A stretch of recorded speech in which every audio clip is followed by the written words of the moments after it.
मेरा नाम है मोहक और ये मेरी शादी की फोटो है। मेरी शादी हुई थी 3 साल पहले मेरी गर्लफ्रेंड से और वो मेरी जिंदगी का सबसे अच्छा दिन था। मेरे सारे करीबी दोस्त और परिवार वाले उस जगह में थे। मुझे अपनी शादी में बहुत मजा आया और इस चीज की वजह से मैं और मेरी बीवी फाइनली एक साथ रह सके। पर सब लोग ऐसी शादियां नहीं चाहते। जैसे इस रेडिट थ्रेड को देखिए जहां लोग बात करते हैं उन इंडियन परिवारों के बारे में जो शादियों में इतने पैसे खर्च करते हैं। टॉप कमेंट है शादी स्कैम है, ब्रह्मचारी जीवन अपनाओ। दूसरे कमेंट है कि ऑर्गेनाइजर के लिए ये पैसा का एकदम वेस्ट है पर गेस्ट को बहुत अच्छा खाना मिल जाता है। राजू, किसी और ने कहा कि ये पैसा वो अपने फ्यूचर बच्चों के कॉलेज फंड में क्यों ना रखे। एक और कमेंट था कि मैं अपने पापा के भाई की बीवी के भाई को क्यों बुलाना चाहूंगा जब मैं उनको जानता भी नहीं। और इसी तरह कई लोग सोचते हैं। अब मेरी शादी में 200-250 लोग थे और मुझे बहुत मजा आया। और मैं ये भी जानता हूँ कि मैं एक ऐसे खानदान से हूँ जो बहुत प्रिविलेज्ड है, क्योंकि मेरे परिवार के पास वो पैसा था जिसकी वजह से हम ऐसी शादी कर पाए, जो चीज सबके पास अवेलेबल नहीं है। पर ये शादियों का सवाल बस अमीर लोगों के लिए नहीं है, बल्कि हर इंडियन परिवार के लिए है। क्योंकि एक इंडियन अपनी पूरी जिंदगी की करीब 20% इनकम एक शादी पर खर्च करता है। इनफैक्ट 60% इंडियन फैमिलीज अपनी सालाना इनकम से ज्यादा पैसा खर्च करते हैं शादी में। खुद सोचिए एक बार, अपनी सालाना इनकम से ज्यादा खर्च एक शादी पर। इसलिए मैं इस वीडियो में एक क्वेश्चन पूछना चाहता हूँ कि क्या इंडियन शादियाँ एक फालतू तरीका है पैसा खर्च करने के लिए? जैसे मैंने बताया कि इंडियंस अपनी जिंदगी की 20% इनकम एक शादी पर खर्च कर देते हैं, पर ऐसा हर टाइम नहीं था। प्रतिभा चहल जो एक सोशियोलॉजिस्ट है, उन्होंने कहा कि 1970s में शादियां इतनी एक्सपेंसिव नहीं होती थी। शादियों में मेनली फैमिली की ही इन्वॉल्वमेंट थी, जब परिवार के लोग खाना बनाते, घर को सजाते और फंक्शंस करते। जैसे श्याम कुलकर्णी की शादी की बात करते जो हुई थी 1965 में। ये शादी हुई थी शाम में एक मंदिर में, जिसके बाद एक रिसेप्शन हुआ जहां बस 25 गेस्ट इनवाइटेड थे। और इसके पीछे एक कारण था जो शायद आप नहीं जानते हो, सरकारी रेगुलेशंस। सरकार ने उस समय लॉज पास करे थे जिसकी वजह से खाना राशन हो रहा था और एक नियम था कि 25 लोगों से ज्यादा को आप खाना खिला नहीं सकते अपने घर में। इनफैक्ट कैलकाटा के शादियों के कार्ड्स में ये साफ दिखाया जाता था कि सरकार का गेस्ट कंट्रोल ऑर्डर फॉलो किया जाएगा। ये इसलिए था क्योंकि 1965 और 1971 वॉर्स की वजह से इंडिया में खाने की कमी हो गई थी, जिस वजह से सरकार को खाना राशन करना पड़ा।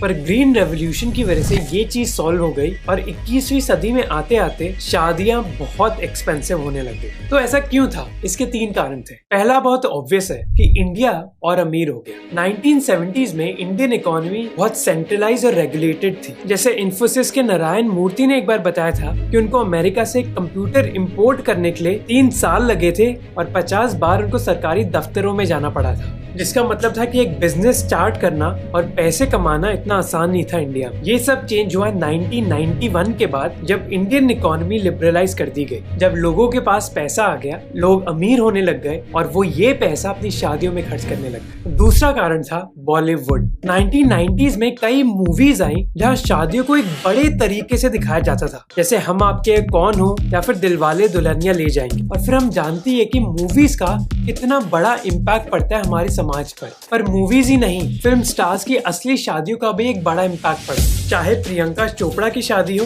या फिर अनुष्का शर्मा और विराट कोहली की। जैसे 2018 में अनुष्का और विराट की शादी के बाद चांदनी चौक में एक लहंगे की शॉप ने बताया कि उस शादी के बाद हर दुल्हन अनुष्का जैसा लहंगा चाहती थी। और हम दूसरे फेमस लोगों को कॉपी करने की कोशिश करते हैं क्योंकि हम में से बहुत सारे लोग हमारे लुक्स के बारे में बहुत कॉन्शियस होते हैं। जैसे अगर हम ओवरवेट हो जाएं या फिर हमारे चेहरे पर पिंपल्स आ जाएं तो उस वजह से हमारा कॉन्फिडेंस गिर जाता है कई बार। और हेयर लॉस भी एक ऐसी समस्या है जो बढ़ती उम्र के साथ बहुत नेचुरल है, और अगर ये उम्र के पहले स्टार्ट हो जाती है तो लोगों के कॉन्फिडेंस पर एक बहुत बड़ा असर करता है, स्पेशली लड़कों का कॉन्फिडेंस। हेयर लॉस के बारे में सबसे बड़ी दिक्कत ये है कि हमें ये जानना होता है कि ये हेयर लॉस हो क्यों रहा है, उसी के बाद ट्रीटमेंट हो सकती है। हेयर लॉस में 7 स्टेजेस होती हैं और स्टेजेस 1 से 4 में आपके हेयर की रीग्रोथ नेचुरली हो सकती है, उसके बाद नहीं। 4th स्टेज के बाद आपको महंगे और रिस्की ट्रांसप्लांट्स करवाने होंगे। और अगर आप अभी पहली 4 स्टेजेस में हो तो ट्राया आपकी मदद कर सकता है। ट्राया के डॉक्टर्स ने एक ऑनलाइन हेयर टेस्ट डिजाइन किया है जो आपसे कुछ सिंपल सवाल करता है, जैसे आपकी हेल्थ या फिर फैमिली हिस्ट्री के बारे में, जिससे उन्हें ये पता चल जाए कि आपका हेयर लॉस हो क्यों रहा है। उसके अकॉर्डिंग आपको एक कस्टमाइज्ड ट्रीटमेंट प्लान दिया जाएगा। 2 लाख इंडियंस ने करीब 5 महीने में ट्रायल से रिजल्ट्स देखे हैं, जिनका सक्सेस रेट है 93%। तो अगर आप भी इस प्रॉब्लम से गुजर रहे हैं तो एक बार ट्राई का एक फ्री टेस्ट लीजिए, रिव्यूज पढ़िए ताकि आपकी भी प्रॉब्लम सॉल्व हो जाए। फ्री टेस्ट के बाद आप एक कस्टमाइज किट खरीद सकते हैं 1 महीने के लिए, और फिर आपको डाइट प्लान दिया जाएगा और हेयर कोच भी, और फिर आप 5 महीने के अंदर रिजल्ट देख पाएंगे। मेरे कूपन MM20 से आपको 20% डिस्काउंट भी मिलेगा। डिस्क्रिप्शन में लिंक है तो चेकआउट कीजिए उसको। जो चीज 25 सालों पहले बॉलीवुड ने करी, आज वो इंस्टाग्राम कर रहा है। सभी कपल्स एक इंस्टाग्रामेबल शादी चाहते हैं। इंस्टाग्रामेबल मतलब ऐसी शादियां जिससे अच्छी फोटोज ली जाए और अच्छी रील्स बनाई जाए, जिनको बाद में इंस्टाग्राम पर पोस्ट कर दिया जाए। इस वजह से कई कपल्स शादी से पहले और शादी के बाद फोटोशूट्स करवाते हैं, जिनकी कॉस्ट 10,000 से लेकर 5 लाख तक हो सकती है। जैसे उदाहरण देखिए,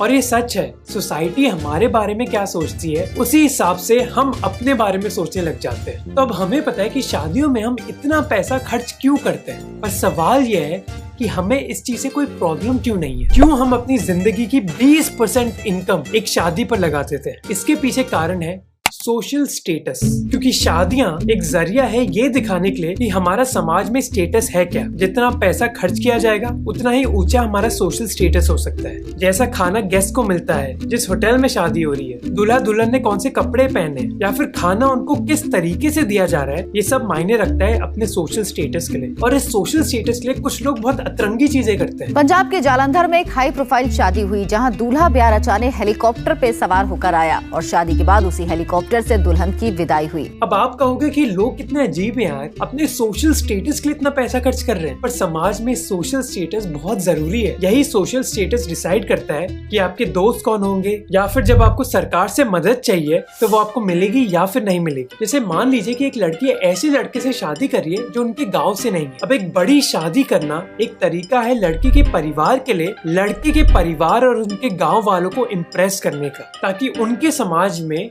लड़की के परिवार का सोशल स्टेटस बढ़ जाए। और अब दुनिया का कोई भी समाज ले लो, हर समाज के पास एक तरीका है सोशल स्टेटस दिखाने का। जैसे मिलिट्री जनरल्स जो बैजेस पहनते हैं, वो एक तरीका है उनका सोशल स्टेटस दिखाने का मिलिट्री के समाज में। सोशल स्टेटस की गेम की वजह से 2 चीजें होती हैं। पहला है दहेज, क्योंकि दहेज एक तरीका है एक लड़की के परिवार के लिए अपना सोशल स्टेटस बढ़ाने का। सिर्फ 6 घंटे वेट करवाया, मतलब हमारी बहुत इज्जत करते हैं। रिसर्च ने पाया कि 1960 और 2008 के बीच रूरल इंडिया में 95% शादियों में दहेज इन्वॉल्व होता है, और कुछ गरीब खानदान दहेज पर अपनी सालाना इनकम का 14% पैसा खर्च कर देते हैं। इस सोशल स्टेटस की वजह से ही कई लोग हजारों लोगों को न्योता भेजते हैं अपनी शादियों के लिए। और इसके पीछे एक कॉन्सेप्ट जिसको कहा जाता है इंडियन कॉन्सेप्ट ऑफ इंडिविजुअलिटी, जो एक कहता है कि एक इंडियन के लिए बस हमारी अचीवमेंट्स ही मायने नहीं रखती, बल्कि हम किन लोगों के साथ बैठते और उठते हैं वो भी बहुत मायने रखता है। और क्योंकि मैं दिल्ली से हूँ, मैं आपको सबसे अच्छा उदाहरण बताऊं इस चीज का। जब लोग बोलते हैं तेरे को पता है मेरा बाप कौन है, या फिर चाचा विधायक है हमारे, ये सब दर्शाता है कि हम किन लोगों को जानते हैं वो बहुत जरूरी है, और इसी वजह से हम किन लोगों को इनवाइट करते हैं एक शादी में वो भी बहुत जरूरी हो जाता है। और अगर लोगों को ना इनवाइट किया तो उसकी वजह से प्रॉब्लम्स भी खड़ी हो जाती है। जैसे मध्य प्रदेश में एक आदमी की पिटाई हो गई जब उन्होंने अपने एक जानने वाले को शादी पे बुलाया नहीं। अब इन चीजों से प्रॉब्लम ये होती है कि वो लोग जिनके पास ज्यादा पैसा नहीं है, वो समाज की तरफ से मजबूर हो जाते हैं पैसा खर्च करने के लिए। 60% से ज्यादा इंडियन परिवार शादियों के लिए कर्ज लेते हैं, और ये बोझ एक लड़की के परिवार पर ज्यादा होता है। जैसे अगर रूरल इंडिया में शादियों के गिफ्ट्स के बारे में बात करी जाए तो इन गिफ्ट्स पर एक लड़की का परिवार 7 गुना ज्यादा पैसे खर्च करता है लड़के के परिवार से। 2004 में कुछ रिसर्चर्स ने एक छोटे से किसान से बात करी जिनके पास बस 2 एकड़ की जमीन थी। ये किसान अपनी बेटी की शादी करा रहे थे और उन्होंने शादी के लिए कई अरेंजमेंट्स करे थे। कई गेस्ट को इनविटेशन भेजा जिनमें एक लोकल पॉलिटिशियन भी शामिल था, और दुल्हा दुल्हन को शादी के बाद घर पहुंचाने के लिए एक एम्बेसडर कार भी अरेंज करी गई। जब उनसे पूछा गया कि जब उनके पास इतने पैसे भी नहीं थे तो उन्होंने इतनी बड़ी शादी क्यों करवाई, उन्होंने कहा कि उनको एक शो करना था। उन्होंने बताया कि उनकी बेटी की शादी एक अच्छे परिवार में हो रही है, जिस वजह से एक बड़ी शादी करना उनके लिए जरूरी था, चाहे उनको कर्ज क्यों न लेना पड़े। दूसरी जगह कई लोग ये भी बोलेंगे कि ऐसी शादियों से हमें कई फायदे भी मिलते हैं। जैसे हमारी इकोनॉमी को, इंडिया की वेडिंग मार्केट 4 लाख करोड़ की मानी जाती है, और शादियों के आसपास कई बिजनेसेस खुल गए हैं। जैसे पंजाब में लुधियाना के पास एक गांव है जहाँ के बैंड्स बहुत फेमस हो गए। इस चीज का कारोबार उस गांव में इतना बढ़ गया है कि 4,500 गांव वालों में से 300 गांव वाले इन बैंड्स में ही काम करते हैं। फिर राजस्थान, जहाँ मेरी शादी हुई, वो एक पॉपुलर जगह बन गई है शादियों के लिए। होटल एग्जीक्यूटिव्स ने बताया कि कैसे 30 से 40% उनका रेवेन्यू शादियों से ही आता है। और इन शादियों से टेंट वाले हो, ब्यूटिशियन हो, टेलर हो, पेंटर हो, चाय वाले हो, साउंड टेक्नीशियन हो या फिर फूल वाले, सबका व्यापार शादियों पर ही निर्भर है। ये भी माना जाता है कि शादी का कारोबार इंडिया में रिसेशन प्रूफ है। इसका मतलब है कि चाहे इकोनॉमी की हालत तहस नहस हो जाए, पर हम लोग शादियों पर तो पैसे खर्च करेंगे ही। देखो, मैं ज्यादा प्रवचन नहीं देना चाहता, पर ये कहना कि शादियों पर पैसा खर्च करना बिल्कुल वेस्ट है या फिर यह कहना कि शादियां बड़ी ही होनी चाहिए, दोनों चीजें गलत है। ये आपकी पर्सनल चॉइस और फाइनेंशियल सिचुएशन पर निर्भर करता है। ये मायने नहीं रखता कि मैंने कैसे शादी करी। जैसे मैंने बताया कि ये मैं कर पाया क्योंकि मैं बहुत ही प्रिविलेज्ड हूँ, पर ऐसे कई लोग भी हैं जो खर्च कर सकते हैं पर करना चाहते नहीं है। जैसे कई मिलेनियल्स अब छोटी शादियां करना चाहते हैं और #No to Big Fat Wedding का कैंपेन में पार्टिसिपेट कर रहे हैं। मेरे लिए पॉइंट बस ये है कि किसी भी परिवार पर दबाव नहीं होना चाहिए कि उनको अपनी क्षमता से बाहर पैसे खर्च करना पड़े। लोग अपनी इनकम से ज्यादा क्यों पैसे खर्च कर रहे हैं इन शादियों पर। और अगर आप इस पूरी चीज से तंग आ गए हैं तो इस रेडिटर की सुनिए कि शादी स्कैम है, ब्रह्मचारी जीवन अपनाओ। अगर आपको ये वीडियो अच्छा लगा तो प्लीज सब्सक्राइब कीजिए। सब्सक्राइब करने में पैसे खर्च नहीं हो रहे। और अगर आपको ये वीडियो अच्छा लगा तो आपको ये वीडियो भी अच्छा लगेगा जो आपको कहीं यूपी और बिहार की शादियों में मिल सकता है, डांस गर्ल्स। तो इस वीडियो को जरूर देखिए।